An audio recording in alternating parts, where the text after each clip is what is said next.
안녕하세요. 저는 곧 마흔이 되는 아직까지는 30대의 끝을 붙잡고 있는 강현아라고 해요. 저희 아버지는 커다란 트럭을 모는 운전기사셨어요. 고속도로에서나 볼 수 있는 진짜 커다란 덤프트럭 있잖아요. 어렸을 땐 운전석을 올려다보면 까마득하기만 했던 그 커다란 차를 모는 아버지가 멋있어 보였고, 아버지가 며칠씩이나 집을 비우고 전국을 돌아다니다 오시는 날에는 과자 하나라도 사들고 오셨으니 아버지가 일을 나가시는 날은 항상 즐거운 날이었던 것 같아요. 아빠, 안녕히 다녀오세요. 돈 많이 벌어오세요. 내 생일 전에는 오는 거죠? 아빠가 우리 막내딸 생일 전까지 꼭 올 수 있도록 열심히 운전할게. 선물은 뭐가 좋을까? 내 생일 선물은 벌써 말했잖아. 인형. 머리 길고 예쁜 인형. 예쁜 드레스 입고 있는 인형 사줘야지. 여보, 괜히 현아 생일 맞춰오려고 무리하지 말아요. 비도 온다는데 빗길 운전이 얼마나 위험한데 그래요? 하루 이틀 늦어도 괜찮으니까 안전운전하세요. 싫어. 엄마는 왜 아빠 늦게 오래? 아빠가 내 생일 맞춰서 온다고 했는데 엄마가 왜 그래? 현아야, 아빠가 일찍 오시려면 잠도 제대로 못 자고 운전하셔야 해. 그러면 얼마나 위험하겠어. 그러니까 떼쓰지 말고 엄마 말 듣자. 아유, 넌 언제 철들래? 아빠가 막내라고 너무 봐줘서 더 그래. 난 얘만 할 때 안 그랬다고요. 하이, 왜 때려? 아빠, 언니는 걸핏하면 내 머리 쥐어박아. 언니 혼내줘요. 아우, 이러다가 당신 늦겠어요. 얼른 출발하세요. 애들은 내가 알아서 할 테니까 걱정 말고 다녀오세요. 잠 안 자고 운전하지 말아요. 절대. 절대 약속해야 해요. 언니와 나이 차이가 4살이나 났던 저는 철없는 막내딸이란 소리를 정말 많이 들었던 것 같아요. 철이 들면서 아버지가 하시는 일이 얼마나 고달프고 험한 일인지 알게 됐죠. 저희 아버지는 아버지 소유의 트럭 없이 필요할 때마다 다른 차량을 몰며 전국 각지로 화물을 운송하는 일을 하셨어요. 그러니 출퇴근 시간이 일정하지 않은 것은 물론이고 며칠씩 집을 비우시는 일도 잦았어요. 그러는 동안 아버지는 스케줄에 따라 몇 시간씩 대기하기도 하시고 또 밤낮 없이 운전을 하시기도 하셨을 거예요. 휴게소에 차를 세워두고 차에서 잠을 주무시고 식사도 차에서 해결하실 때가 많으셨을 거라고 생각해요. 며칠 만에 집으로 돌아온 아버지는 늘 피곤해 보이셨어요. 허리 어깨 통증도 달고 사셨고 불규칙한 생활로 인한 건강 관리가 쉽지 않으셨을 거예요. 특히 장거리 운송이라는 일의 특성상 밤을 새워 새벽 운전을 해야 하는 일이 많으셨는데 그래도 그런 일이 제일 보수가 좋다며 그렇게 힘든 일거리가 들어오는 걸 더 좋아하셨어요. 아빠가 집을 자주 비우시니 엄마는 저와 언니를 돌봐주셔야 했고 전업주부로 집에서 부업으로 할 수 있는 일이나 좀 하셨으니 저희 가족은 오로지 아버지가 그렇게 힘들게 일해서 벌어오시는 돈으로 살아야 했던 거나 다름없어요. 가족을 부양한다는 것은 아버지 삶의 가장 큰 보람이었습니다. 그게 아버지가 힘들어도 즐겁게 일을 하셨던 힘이었겠죠. 늘 위험에 노출되어 강도 높은 노동을 하시면서도 아버지는 저희 가족의 얼굴을 떠올리며 그렇게 도로 위를 달리셨던 거예요. 엄마는 아버지가 일을 나가실 때마다 안전 운전을 강조하셨고 아버지가 가시는 지역의 날씨를 열심히 챙겨보시며 늘 아버지 걱정을 하셨던 것 같아요. 엄마도 바지런한 분이셨어요. 넉넉하지 않은 형편에 아껴가며 살림하는 게 쉬운 게 아니잖아요. 그러니 부업으로 조금이라도 힘을 보태 아버지를 돕고 싶어 하셨을 테고 말이에요. 그러면서도 늘 힘든 일 하시는 아버지 내조에 최선을 다하시며 평생 열심히 사셨죠. 그러니 전 넉넉한 형편은 아니었지만 좋은 부모님 밑에서 잘 자랐다고 생각한답니다. 저희 아버지 소원은 아버지 소유의 트럭을 갖는 것이었는데 일을 그만두실 때까지 그 소원을 이루진 못하셨어요. 새삼 사는 게 그렇게 힘든 일이다 싶어요. 저는 아버지를 누구보다 존경하고 좋아하지만 아버지 같은 사람과 결혼하고 싶지는 않았어요. 늘 가족과 떨어져서 전국을 다녀야 하는 아버지는 엄마와 저희 자매를 무척이나 아끼고 위해 주셨지만 곁에 계셔주지 못할 때가 더 많았잖아요.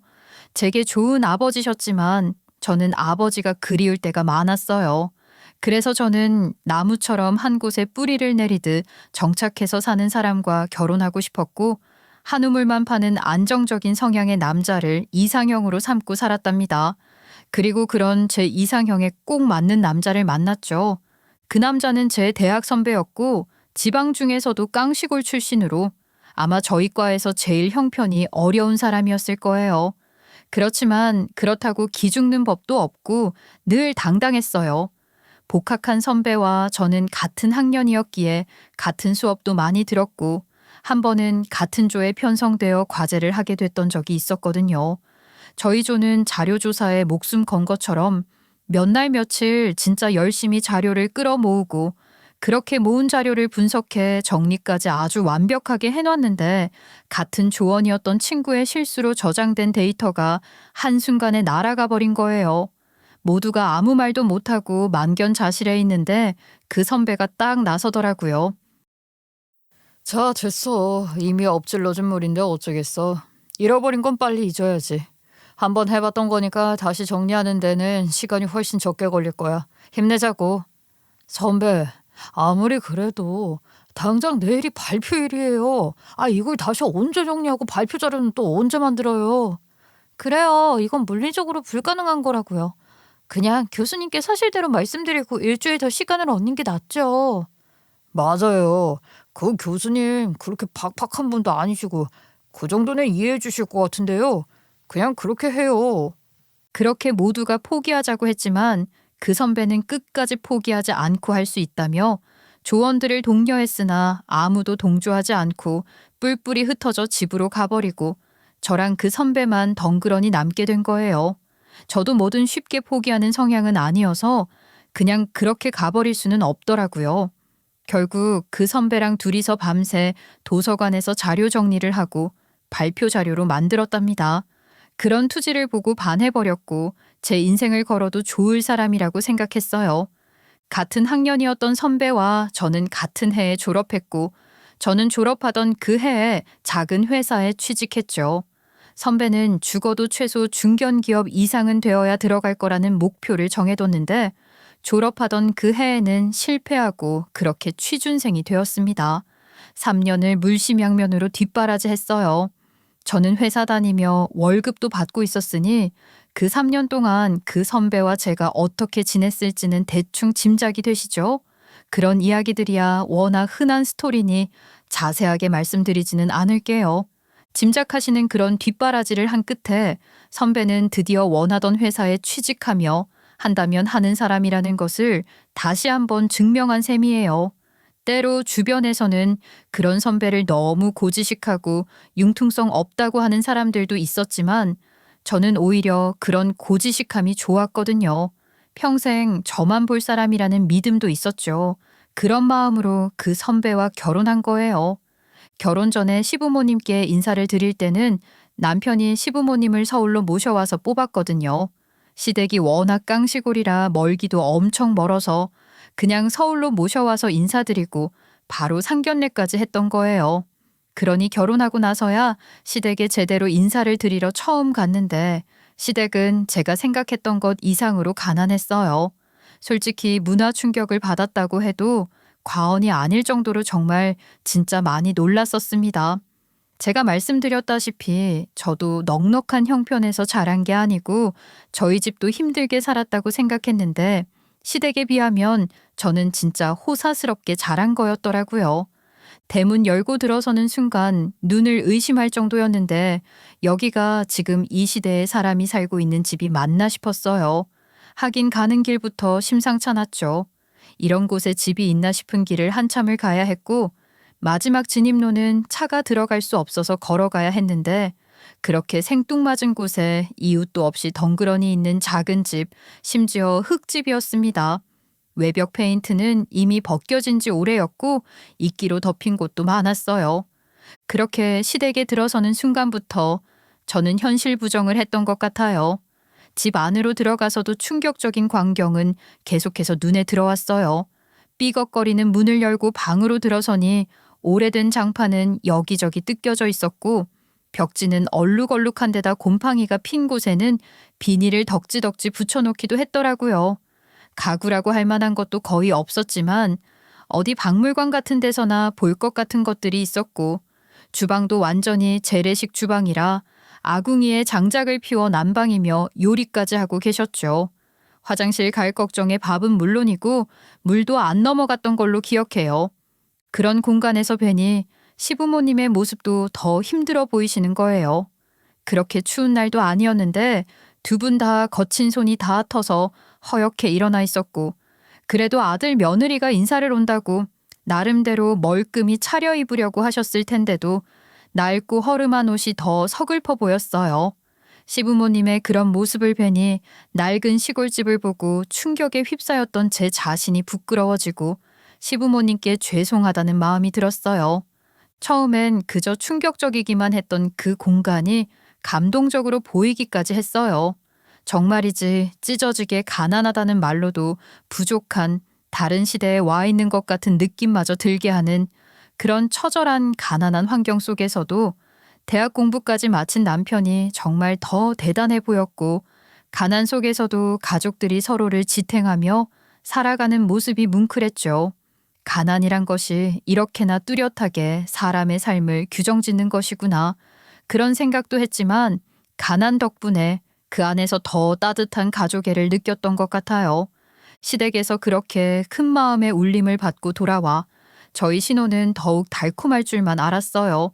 그런데 말로 표현하기 힘들 정도로 가난한 시댁의 형편은 곧 갈등의 원인이 되더라고요. 한 가지 먼저 꼭 말씀드리고 싶은 건요. 제 눈으로 시부모님 사시는 모습까지 보고 와서 남편이 뭐라고 하기도 전에 제가 먼저 매달 시댁의 생활비를 조금씩이라도 보태드리자고 했었어요. 저희가 조금 더 아끼고 살면 된다고 생각했고 당연히 해야 하는 저희의 몫이라고 생각했거든요. 제가 그렇게 말을 하니 남편도 너무 고마워했고 시댁을 매개로 저희 부부는 더 끈끈해진 것 같았어요. 물론 시간이 지나면서 남편이 고마워하던 마음의 크기는 줄어들었고 점차 당연하게 생각하는 것처럼 느껴지기도 했지만 그 정도도 자연스러운 타성이라고 생각했습니다. 또 때로는 시댁의 가난을 두고 제가 뭐라고 한 것도 아닌데 괜히 혼자서 방어적인 태도를 취하며 예민해지기도 했지만 그런 것도 이해하려고 했어요. 남편의 성장 환경을 생각하면 이해 못할 것도 없다 싶었으니까요. 그런데 그 이상의 희생이 요구되어지고 단순히 경제적인 문제가 아니라 사고방식의 문제로까지 확장되면서 균열은 조금씩 더 커지게 됐고 결국 시누이 결혼을 앞두고 저희 부부는 처음으로 큰 갈등을 겪게 됐어요. 내가 시댁일에 인색하게 구는 사람이 아니라는 건 자기도 잘 알 거야. 그렇지만 이건 좀 아닌 것 같아. 뭐가 아니라는 거야? 그래, 자기가 우리 집에 잘한다고 생각해. 그 부분 고맙게 생각하고 인정해. 그런데 지금 이러는 걸 보니까 지금까지 했던 것들도 다 가식이었나 싶네. 어떻게 그렇게 말해? 정말 너무하는 거 아니야? 그럼 나 정말 서운해? 아니, 아가씨가 결혼한다는데 당연히 우리가 보탬이 되어야지. 그렇지만 정도라는 게 있는 거잖아. 정도? 그래서 뭘 얼마 정도 해줘야 그게 그 정도라는 것에 합당한 건데. 자꾸 삐딱하게 말꼬리 잡으려고 하지 마라. 나 지금 싸우자고 그러는 거 아니야? 아니, 이건 우리가 도움을 주는 게 아니라 아예 아가씨 결혼에 책임지자는 거잖아. 좀 그러면 안 돼? 우리가 해줄 수 있으면 해주면 되는 건데 뭐가 그렇게 복잡해?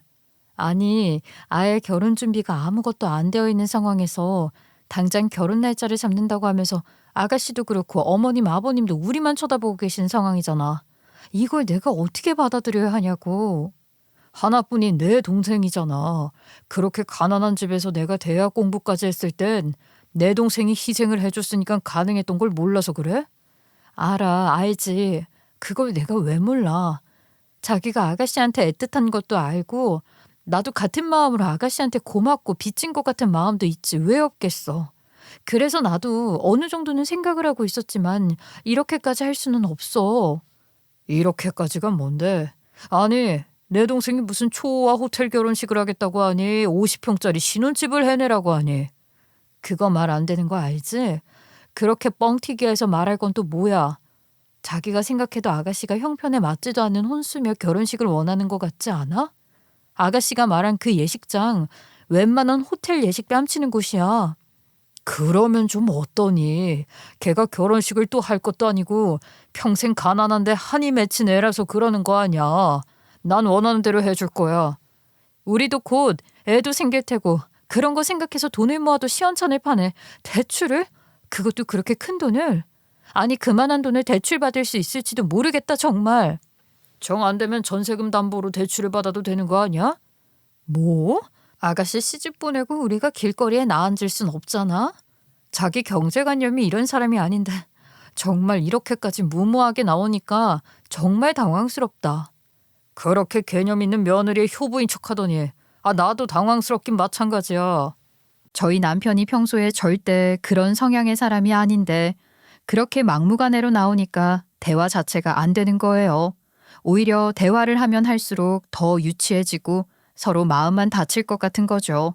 제가 그 고민을 하느라 생병까지 날 정도로 진짜 힘들었는데 결국은 어쩔 도리가 없어 남편 뜻대로 해줄 수밖에 없었어요. 그렇게 첫 부부싸움을 엄청나게 겪은 셈인데 그 싸움을 통해 제가 크게 깨달은 게 있어요. 시부모나 시누이에 관련해서 그런 식의 언쟁은 무의미하다는 걸 알게 된 겁니다. 시부모나 시누이는 건드려서는 안 되는 남편의 아픈 곳이자 성역 같은 것으로 이후로도 몇 번 비슷한 결의 사건들이 있었는데 그런 일이 생길 때마다 승산 없는 싸움이란 생각에 언쟁 없이 그냥 시댁 돕는 것에 동의하는 것으로 제 정신 건강만이라도 챙기려고 했던 것 같아요. 그렇게 반쯤 포기하고 체념한 채 내려놓는다고 내려놨지만 그럼에도 불구하고 제 마음이 너무 힘든 일들이 또 생기는 거예요. 평생 몸 아끼지 않고 바지런 떨던 저희 엄마, 그런 엄마 무릎이 더 이상은 제 기능을 하지 못하는 지경이 되어 결국 수술을 하셔야 하게 됐었거든요. 현아야, 엄마 이번에는 진짜 수술하셔야 해. 수술도 할 수 있을 때 해야지. 저러다 진짜 큰일 나겠더라. 그러게나 말이야. 엄마가 또 고집 부리시더라도 우리가 아예 강제로 입원을 시키던지 해서 이번엔 무슨 일이 있어도 수술 받으시게 하자. 그래야 해. 수술비를 내가 다 내면 좋은데 나도 이번 달엔 큰돈 들어간 게 있어서 미안하지만 너도 좀 보태주면 좋겠어. 언니, 아이 무슨 소리야. 나도 엄마 딸인데 당연한 소리를 해. 나도 보탤게. 할 수 있어. 나는 혼자고 넌 결혼했으니 아무래도 내가 너보단 여유가 있으니까 내가 해줄 수 있으면 좋은 거지 뭐. 아니 너는 시댁에도 보내는 돈이 적지 않잖아. 그러니까 친정 돕는 것도 할 거야. 만날 시댁만 도우란 법 있어? 언니 걱정하지 마. 오늘 중으로 송금할게. 그런데 바로 그날 시모가 전화를 하셔서 폭우로 지붕이 무너져 내렸다고 보수하는 데 들어가는 돈 얘기를 하시는 거죠. 하필이면 정말 딱 그렇게 무슨 일이 그렇게 일어나는지 말이에요. 제가 융통할 수 있는 돈은 정해져 있고 시댁을 돕자면 친정엄마 수술비를 도울 돈이 없어지게 되는 거예요. 남편한테 상의를 했더니 뭐라는 줄 아세요? 자기 부모님은 지붕이 무너졌는데 그럼 비를 맞으며 잠을 자라는 거냐고, 장모님은 당장 무릎이 어떻게 되신 것도 아니지 않냐 하면서 당연히 시댁 일이 우선이라고 하더라고요. 정말 서운했어요. 저희 엄마가 무릎 때문에 고생하신 게 하루 이틀이 아니거든요. 우리 엄마는 다리를 못 쓰게 될지도 모르는데 시댁 지붕 세는 게 대수냐고 확 질러버리고 싶었지만 그랬다가는 또 싸움만 날 게 뻔하니 그렇게 또 속으로 사귀고 말았습니다. 결국 언니한테 미안하다는 전화를 해야 했고 언니가 대출을 받아서 엄마 수술비를 해결했어요. 엄마가 수술받고 누워 계시는데 병원에 갔다가 저도 모르게 울컥해서 마음이 얼마나 안 좋았는지 몰라요. 친정보다 시댁을 먼저 챙겨야 하는 그 상황이 너무 속상하더라고요. 내가 이러려고 결혼한 건가 싶고 결혼했어도 저는 여전히 엄마 아버지 딸인데 저도 저희 부모님한테 남편 못지않은 애틋함이 있잖아요. 그런 제 마음과는 다르게 늘 뒷전이 되는 것 같은 친정 부모님께도 너무 죄송했죠. 그런 문제뿐만이 아니었어요. 결혼해 살면서 콩깍지가 벗겨지기 시작한 것인지 남편의 단점들도 하나씩 보이기 시작하더라고요. 제가 남편의 가장 큰 장점이라 생각했던 것들이 단점으로 보일 수도 있다는 걸 깨닫게 된 거예요. 남편의 한다면 하는 성향, 정해진 규칙과 방식을 고수하고 무슨 일이 있어도 지키려고 하는 책임감과 성실함은 여전히 높이 사는 것이고 제게 안정감을 주는 것이었지만 일상적인 부분에서부터 작은 마찰이 생기기 시작했어요. 남편은 자기가 세워놓은 틀을 벗어나는 것을 용납하지 못하더라고요. 아들 하나 낳고 몇 년을 살아도 남편은 바뀌는 게 없으니 언제까지나 저만 남편한테 맞출 수는 없잖아요. 그러니 저도 슬슬 목소리가 커지는 거예요. 아니 설거지할 때 좀 더 뜨거운 물로 헹구라니까. 그래야 깨끗하게 씻기지. 그래가지고 세제가 다 씻기기나 해. 아이 그게 다 어디로 가. 우리 입에 다 들어오는 거 아니야. 그렇게 펄펄 끓는 물로 어떻게 설거지를 해. 내가 식기세척기도 아니고 고무장갑 껴도 얼마나 뜨거운데. 설거지할 때마다 땀을 한 바가지 흘릴 수도 없고. 그리고 내가 쓰는 세제는 그렇게까지 안 해도 잘 씻겨. 그거 참, 진짜 그런 게 아니라니까. 세제 팔아먹으려고 광고에서 하는 말을 그대로 믿는 거야? 세제는 세제지. 난 이것보다 뜨거운 물로는 못해. 그럴 거면 설거지라도 당신이 해주면 되겠네. 그런 소소한 가사일 같은 것에서는 기를 쓰고 남편을 이겨먹겠다고 작정을 하고 덜어는 이겨먹기도 하고 그랬는데 양육 방식 같은 문제에서까지 그런 식으로 부딪히니까 그건 좀 어렵더라고요. 저는 때로 유연하게 서로의 의견을 조율할 필요가 있다고 생각했는데 남편에게는 그런 게 통하는 법이 없었고 늘 자기만의 원칙이 불변의 진리인 것처럼 행동했어요. 그런 문제들로 크고 작은 스트레스를 받았던 것 같아요. 그래도 그 모든 것들이 저희 가족을 위해 최선을 다하려는 남편의 방식이라는 것을 너무나도 잘 알기에 저도 저 나름대로 최선을 다하려고 노력했습니다. 남편 내조도 잘하고 시댁에도 여전히 잘하려고 했어요. 아들을 낳고 나서도 저 역시 계속 회사를 다니고 있었거든요. 그러면서도 살림만 하는 전업주부 못지않게 남편 내조를 잘하고 싶었던 것 같아요. 어릴 때부터 살뜰하게 아버지를 챙기는 엄마를 보고 자랐고 그런 두 분의 모습이 너무 보기 좋았기 때문에 저도 제 아들에게 그런 부모의 모습을 꼭 보여주고 싶다는 욕심이 컸던 것 같기도 해요. 그런 저의 내조 덕분인지 남편의 일도 잘 풀리기 시작했답니다. 저의 노력이 그렇게 보답을 받는다는 기분이 들어서인지 남편이 잘 된 게 제가 잘 되는 것보다 더 좋았어요. 사실 그동안 남편도 저도 마음고생이 없지 않아 있었거든요. 저희 남편이 남들보다 입사가 좀 늦었잖아요. 취업 삼수를 한 거니까요. 그렇다 보니 아무래도 늘 승진에서도 좀 불리하죠. 같은 조건이라면 한 살이라도 어린 사람이 선택받기가 쉬운 것이고 그걸 만회하려면 남들보다 뛰어나게 해내야 하는 건데 그게 어디 마음대로 되는 일인가요? 그러다 보니 어쩐지 자꾸만 입지가 좁아진다고 느끼는 것 같았고 그런 남편의 눈치가 빤히 보여서 저도 마음이 좋지 않았던 거예요. 그랬던 남편에게 기회가 온 거죠. 회사에서 점점 인정을 받기 시작하며 승진의 기회도 찾아왔어요. 한번 탄력을 받으니 그야말로 승승장구를 한 거예요. 승진의 문턱에서 늘 뒤로 밀려 고배를 마셔야 했던 남편이 입사 동기를 제치고 심지어 선배들까지 제치며 고속 승진을 하게 됐습니다.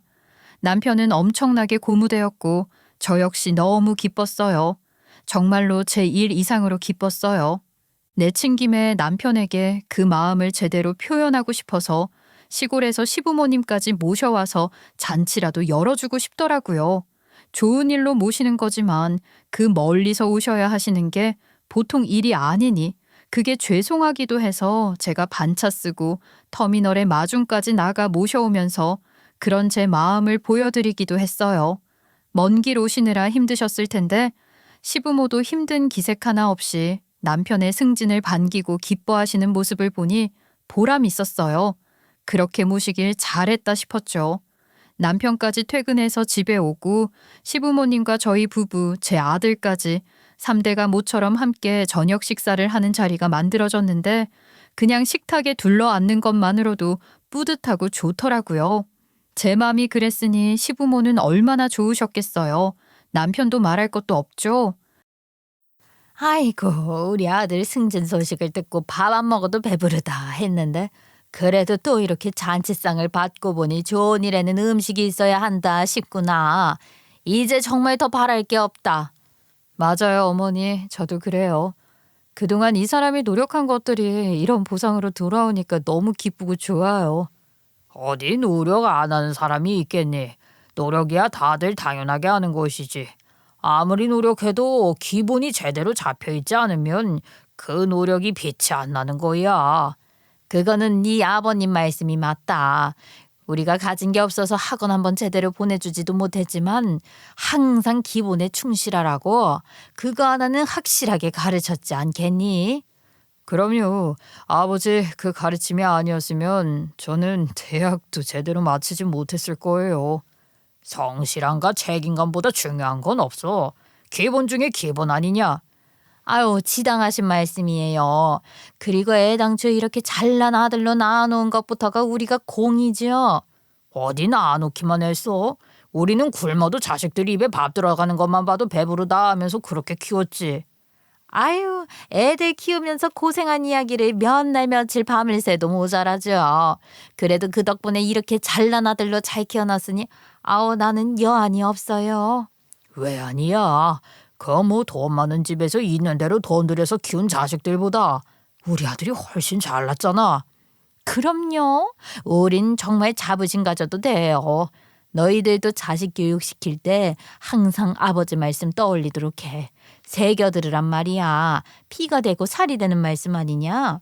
나 혼자 한 일인가? 당신이랑 나랑 우리가 같이 한 일이지. 그 시절에 다 견뎌내고 이렇게 좋은 날이 다 오네.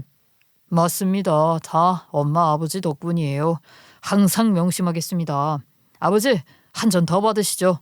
시부모와 남편은 아주 화기애애하고 분위기가 난리도 아닌 거예요. 제가 만든 자리고 저도 누구보다 축하하려는 마음이었지만 남편의 승진을 기뻐하고 남편을 추켜 세우시던 시부모는 어느새 아들 잘 키운 본인들 공치사에 심취해서 헤어나실 줄을 모르더라고요. 남편 또한 장단을 잘 맞추니 시부모는 점점 더 흥이 오르신 거예요.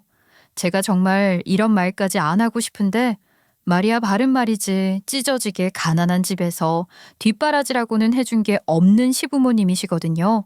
물론 낳고 기른 정성을 무시하는 것도 아니고 시부가 강조하셨다는 그 성실함과 책임감이라는 기본에 대한 가르침을 얕잡아 보는 것도 아니지만 마치 모든 공이 자신들에게 있다는 식으로 말씀하시는 걸 보니 저는 그 대화에 동참할 의욕을 모두 잃어버렸어요. 남편이 고속 승진을 하며 잘 나간다고 하니 덩달아 본인들도 엄청 대단한 사람들이 된 것처럼 완전히 달라진 태도를 보이시는 거죠. 제가 알던 그 시부모가 맞나 싶었습니다. 그리고 정말 어쩜 남편이나 시부모 중 단 한 사람도 남편 내조에 힘쓴 제 역할을 생각해주는 사람이 없는 거예요. 제가 아무도 제 공을 안 알아줘서 삐딱해진 것 같으세요? 그건 아니지 않나요? 저를 막 알아달라고 하는 것도 아니고 다 떠나서 반차까지 내고 그 음식 준비 혼자서 다 한 거라도 알아줘야 하는 거 아니냐고요. 상황이 이러한데 제가 서운할 만한 거죠? 여러모로 기분이 상했지만 그래도 좋은 날이니까 잘 맞추려고 했어요. 서운함을 떠나 억울하기까지 했지만 어디까지나 주인공은 남편이니까 마음을 더 크게 가지려고 노력했죠. 또 시부모가 올라오신 김에 모처럼 저희 친정 부모님도 초대해서 양가 부모님 다 모시고 의미 있는 축하 자리를 마련할 생각이었기 때문에 그날을 위해서라도 좋은 분위기를 유지하고 싶기도 했을 거예요. 친정이 같은 서울에 있으면 뭐 해요? 늘 사는 게 바쁘니 저희 집에 한번 모시는 건 고사하고 제가 친정에 가서 부모님 뵙는 것도 쉽지가 않았거든요. 그러니 이런 좋은 기회에 저희 친정 부모님께도 딸 사위 대동하고 기분도 좀 내셨으면 했어요. 그런 마음으로 친정 부모님께서 좋아하시는 메뉴도 특별히 준비하면서 신경을 많이 썼답니다. 드디어 친정 부모님도 모시기로 한 주말이 됐고 저는 친정 부모님이 오실 시간이 다 되도록 음식 준비를 하느라 부엌에서 정신이 없었어요. 분명 벨소리가 났는데 친정 부모님 목소리가 안 들려서 이상해서 제가 음식 하다 말고 거실로 나가봤거든요. 그런데 여러분, 정말 이게 말이 되는 건가요? 남편이 저희 집에 찾아오신 저희 부모님을 문전박대한 거예요. 현관문도 안 열고 있는 남편과 그걸 그냥 지켜보고 있는 시부모를 보니 기가 막히더라고요. 당신 지금 뭐 하는 거야? 우리 부모님 오신 거 아니야? 문 안 열고 뭐 해? 뭐야? 지금 뭐 하려는 거야? 뭐라다니? 우리 엄마 아버지 오신 거 안 보여? 문 열어드려야 할 거 아니야. 아니, 누가 반가워한다고 이렇게 불쑥 찾아오신 건데. 뭐라고? 당신 정말 왜 이래? 내가 주말에 우리 부모님도 같이 모셔서 파티하자고 했잖아. 초대받고 오신 분들을 어떻게 이렇게 불청객 취급해? 예, 그건 애미 네가 생각이 짧았구나. 내 아들 승진에 너희 친정 부모가 뭐 한 게 있다고 숟가락 얹으러 온다는 게냐? 어머니, 숟가락 얹으러 오시는 게 아니라 축하해주러 오시는 거죠. 사위한테 좋은 일이 생겼는데 이럴 때 가족들 다 같이 모이기도 하고 이보다 더 좋은 일이 어딨어요? 정 그러면 우리 가고 나서 네가 따로 그렇게 하든지 할 것이지. 한창 분위기 좋은데 괜히 분위기 다 깨지지 않니? 오늘은 그냥 가시라고 해라. 거봐, 우리 부모님도 내 생각이랑 같으시잖아. 그러게 애초에 이런 불편한 자리는 왜 만들자고 한 건지. 아휴, 그냥 가시라 해. 정말 이럴 거야? 정말? 불편해. 당신 정말 우리 부모님한테 이럴 수 있어? 내가 뭘 진짜 하고 싶은 말은 하지도 않고 봐주고 있었더니 기어이 그 소리를 들어야겠어? 뭐? 무슨 말을 하려고 그래? 이보다 더 나빠질 것도 없는데 할 말 있으면 어디 다 해. 내가 잘 나간다고 하니까 무슨 떡고물이라도 주워 먹으려고 온 당신 집사람들, 당신 부모, 거지가 따로 없는 그런 사람들을 내가 반겨야 해? 참 사람이라는 게 간사한 거다. 누가 잘 된다 싶으면 사돈의 팔촌까지 어디서 어떻게 알고 오는지. 엥, 이렇게 똥파리가 꼬이는 거 아니냐. 그렇지. 그런 건 초장에 차단을 해야 하는 거야. 아예 여지를 주면 안 돼. 거지? 똥파리? 당신들 정말 이럴 거야? 저리 비켜. 우리 부모님은 내가 초대한 거고 내 손님이야. 당신 미쳤어? 당신들이라고 했어 지금? 바로 문 밖에 저희 친정 부모님이 계시다는 걸 빤히 알면서 그런 막말을 커다란 목소리로 있는 대로 질러대는 걸 보는데 제가 어떻게 그 꼴을 보고만 있겠어요. 울분처럼 터져나오는 울음을 머금고 남편과 시부모를 향해 원망의 소리들을 내지르려는데 현관 밖에서 저희 아버지 목소리가 들리는 거예요. 최 대표, 너희 자식은 어떻게 된 놈이 사람 보는 눈이 그렇게 없냐? 그렇게 큰 회사 운영하는 놈이 어떻게 이 모양이냐고. 무슨 얘기나 많아. 일단 쓰레기를 알아보지도 못하고 승진을 시켜. 분명 저희 아버지 목소리가 맞는데 전 아버지가 누구한테도 이 자식 저 자식 하시면서 호통치시는 걸 본 적이 없거든요. 무슨 상황인지 도무지 알 수가 없어서 어리둥절한데 그런 저를 보며 남편이 비아냥거리는 거예요. 야, 너희 아버지 지금 뭐 하는 거야? 뭐 쇼하는 거야? 저런다고 내가 겁이라도 먹을 줄 아나? 아니면 뭐 거짓골인 자기 자존심이 지켜진다니? 어이없네 정말. 야, 너희 집 진짜 웃긴다. 아이고, 쇼도 무슨 저렇게 말 같지도 않은 소리를 짓거리며 그게 먹힐 거라고 생각하냐? 저렇게 생각이 짧아서야 원. 그러게, 그거 상종할 필요도 없다는 거 아니야. 아이고. 남편과 시부모는 기다렸다는 듯이 한껏 저희 아버지를 비웃었고 저는 그 사람들을 향해 뭐라고 반박을 하고 소리를 지르고 싶은데 저조차도 뭐라고 해야 하는지 모르겠더라고요. 바로 그때 남편의 전화벨이 울렸습니다. 전화가 온 건 남편 회사 선배인 듯 했고 남편은 주말에 어쩐 일이냐, 회사에 무슨 일이 있냐고 묻더군요. 남편은 그렇게 별스럽지 않게 전화를 받았는데 전화를 건 남편의 선배라는 상사는 잔뜩 흥분한 목소리로 뭐라고 소리를 지르는데 남편 전화기 너머 쩌렁쩌렁 울리는 거예요. 뭐 때문에 그러는지는 모르겠지만 뭔가 다급한 상황인 것 같기도 하고 화가 단단히 난 것 같기도 했어요. 선배, 그게 무슨 말이에요? 뭐라고요? 내가 무슨 짓을 저지르긴 무슨 짓을 저질러요? 뭘 좀 알아듣게 얘기를 해주셔야죠. 예? 뭐요? 뭐라고요? 승진 취소요? 해고? 그게 다 무슨... 일단 끊어보세요. 승진 취소와 해고, 다른 건 몰라도 그 두 단어는 저를 비롯해 시부모도 똑똑히 들었을 겁니다. 남편이 얼이 완전히 나가 있었고 시부모는 사태 파악이 안 되는지 우왕좌왕한 남편을 다그치는데 남편은 아무 말도 못하고 눈동자만 굴리고 있더라고요. 저희 아버지가 그렇게 호통을 친 사람이 남편의 승진, 심지어 해고까지 결정할 수 있는 사람이었다고요? 남편만큼이나 저도 어안이 벙벙했어요. 그러다 정신이 번쩍 들어서 얼른 현관문부터 열고 친정 부모님을 집 안으로 모셨죠. 아버지는 귀끝까지 울긋불긋 한껏 화가 나신 모습이셨고 엄마는 완전히 굳은 얼굴로 저희 집에 들어오셔서 나란히 소파에 앉으셨어요. 물 한 잔 내어놓고 두 분 감정이 좀 가다듬어지시길 기다렸는데 도저히 너무 궁금해서 견딜 수가 있어야죠. 아버지, 대체 누구랑 통화하신 거예요? 난 아버지가 누구한테 그렇게 함부로 말하는 거 처음 들었어요. 아버지가 이 자식 저 자식이라고 부를 정도로 막역한 사람이 누구예요? 아니, 그 사람이 대체 누구길래? 최 대표, 이서방. 아이니, 저 인간 같지도 않은 인간이 다니는 그 대단한 회사 대표야. 아니, 정말 그 회사 대표랑 통화를 하셨다는 거예요, 아버지가? 아버지가 그런 사람을 어떻게 얼마나 가까운 사이시길래? 그 사람 네 아버지 군대 후임이었어. 네 아버지 아들 군번으로 들어온 직속 후임이었다더라. 아니 그러니까 그 대표라는 분이랑 아버지가 군대 선후임 사이라는 거예요? 아무리 그래도 그 인연이 언제적 인연인데 얼마나 가까우셨길래 아직까지도 그렇게 막역한 사이신 거예요?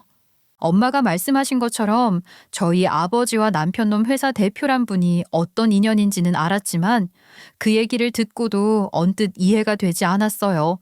남자들에게 군대 시절이 아무리 특별하다 하더라도 그 시절의 인연이 오래 이어지는 경우가 흔하지는 않잖아요. 게다가 저는 아버지 지인, 그것도 그렇게 가까운 지인 중에 그렇게 큰 회사 대표가 있다는 건 금시초문이었고 거기에 남편이 그분 회사에 다니고 있는 것도 너무 신기할 따름이었죠. 그런데 이야기를 듣다 보니 남편 회사 대표인 최 대표라는 분과 아버지는 그냥 단순히 군대 선후임 사이가 아니었던 거예요. 군 시절 아버지가 후임인 최 대표라는 분의 목숨을 구한 일이 있었다고 해요. 그러니 그분이 아버지를 생명의 은인, 평생의 은인이라며 깍듯이 모셨고 그 인연을 줄곧 이어오고 있었던 거였더라고요.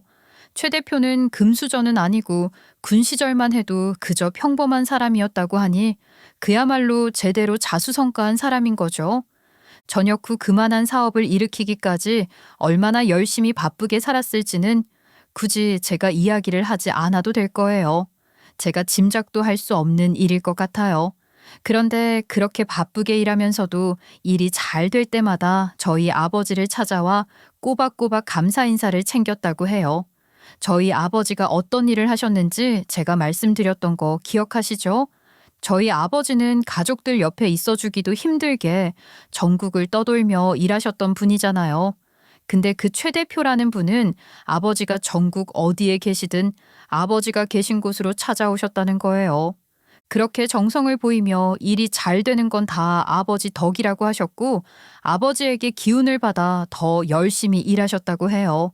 최 대표는 번듯한 사업체를 일구고 어느 정도 성공을 거둔 뒤부터는 아버지에게 은혜를 갚을 기회를 달라고 끈질기게 부탁을 하셨대요. 그러니까 자기 생명을 구해준 저희 아버지에게 뭐라도 보상을 해주고 싶어 했다는 거죠. 그렇지만 아버지는 극구사양하셨고 그렇게 대단한 사람과 친분이 있다는 것도 드러내어 말씀하신 적이 없어요. 그러니 저도 언니도 전혀 알지 못했던 거예요.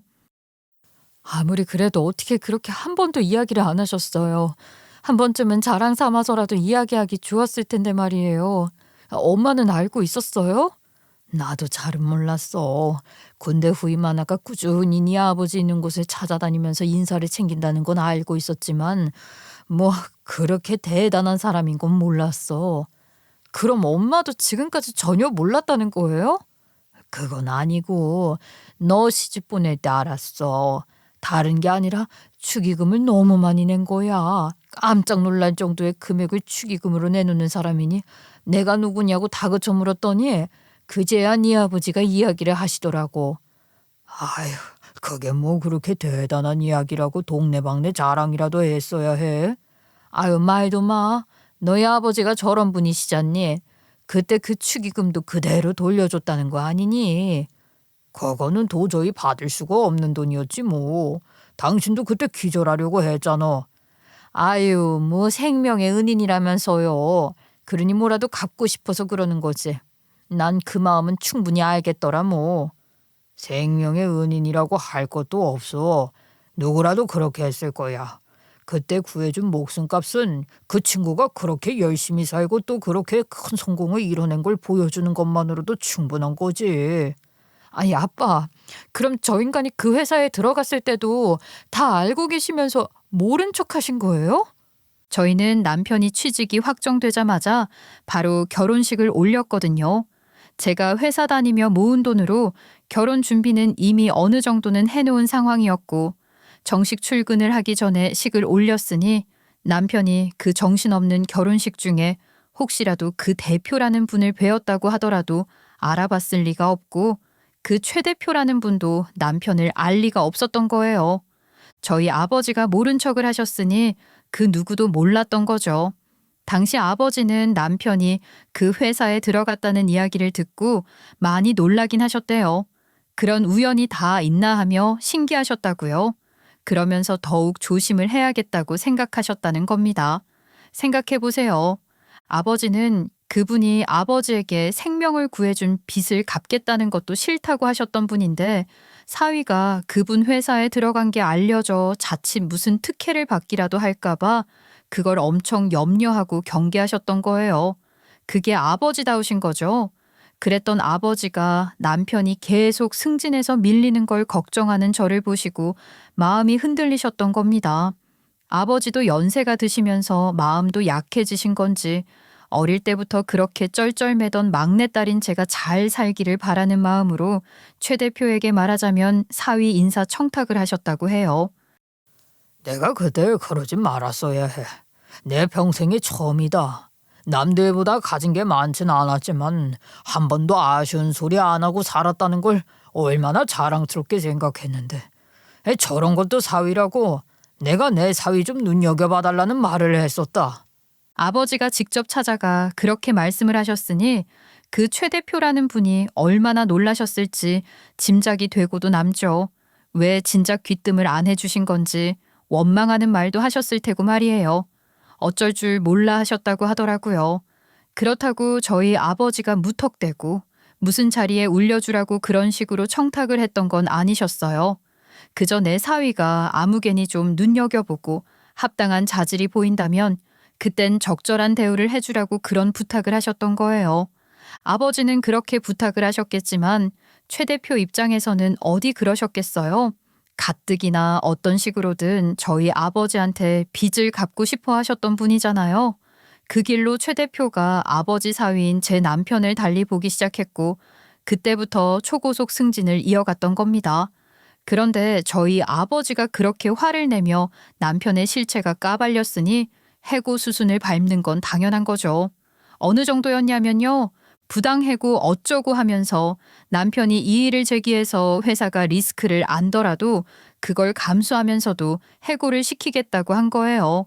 장기적으로 봤을 때 저희 남편 같은 그런 인간은 회사에 절대 도움이 되는 인물이 아니고 이제라도 깨끗하게 정리하는 게 결과적으로 회사에 득이 되는 일이라고 하셨다고 하더라고요.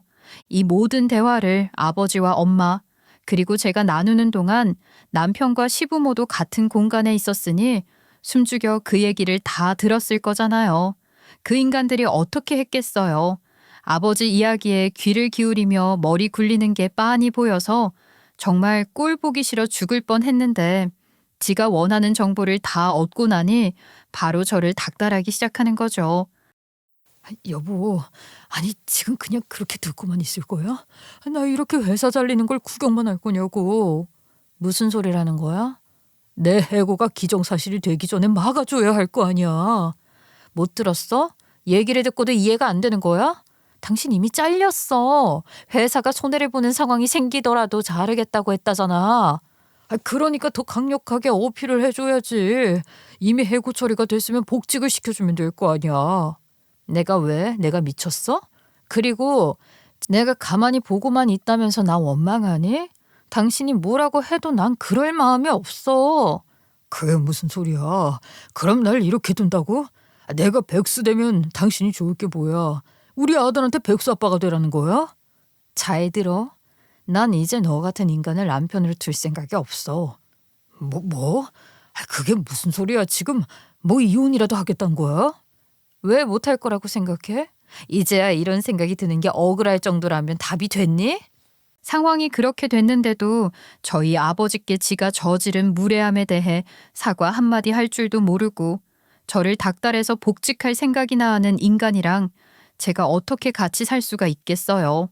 지금 당장 지 앞에 펼쳐진 꽃길에 취해서 그 자리까지 어떻게 올라서게 된 건지 돌아볼 줄도 모르고 올챙이적 생각도 못하는 인간, 그저 지가 잘나서 잘된 건 줄 알고 기고만장해서 좀 살만해졌다 싶으니 바로 본색 드러내어 저희 부모님 무시하고 모욕하는 인간을 남편으로 두고 살 수는 없죠.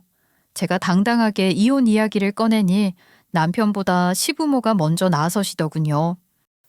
이혼? 아이고 요즘 것들 걸핏하면 이혼 소리 한다더니 내가 그거를 내 집에서 보는구나. 아유, 그러니까 말이에요. 기가 막혀서.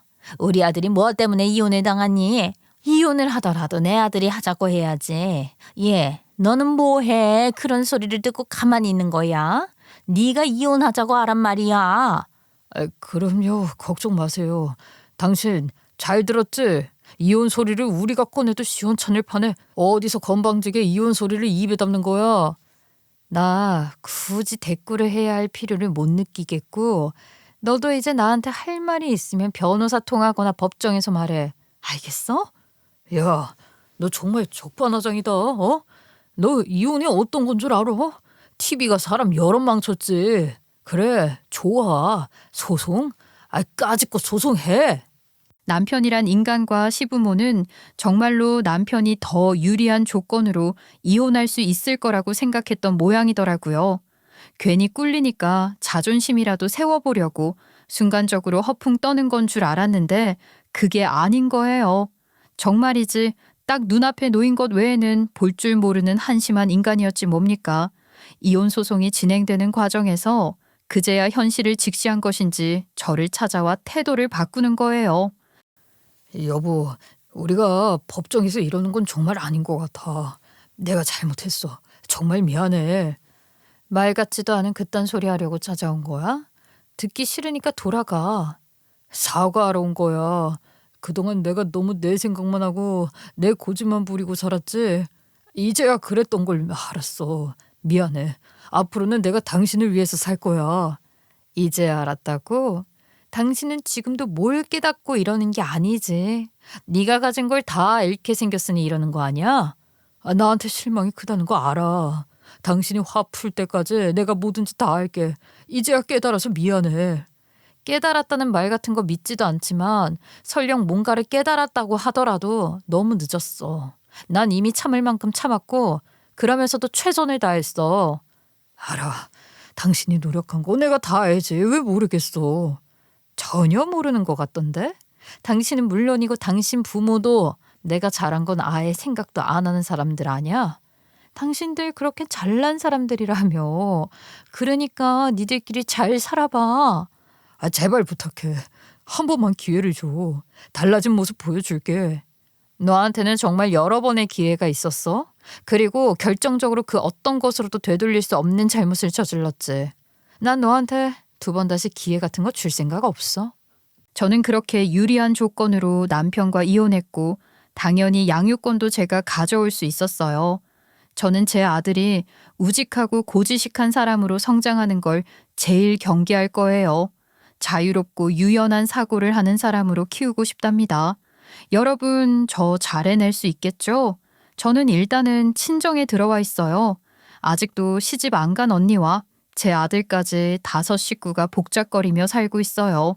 제 이야기를 맺으며 마지막으로 여러분께 따뜻한 응원의 말씀을 드릴 수 있다면 더 바랄 것이 없을 것 같아요. 끝까지 들어주셔서 정말 감사드리고요. 여러분도 자신을 지키며 행복한 삶을 만들어 가시길 바랄게요.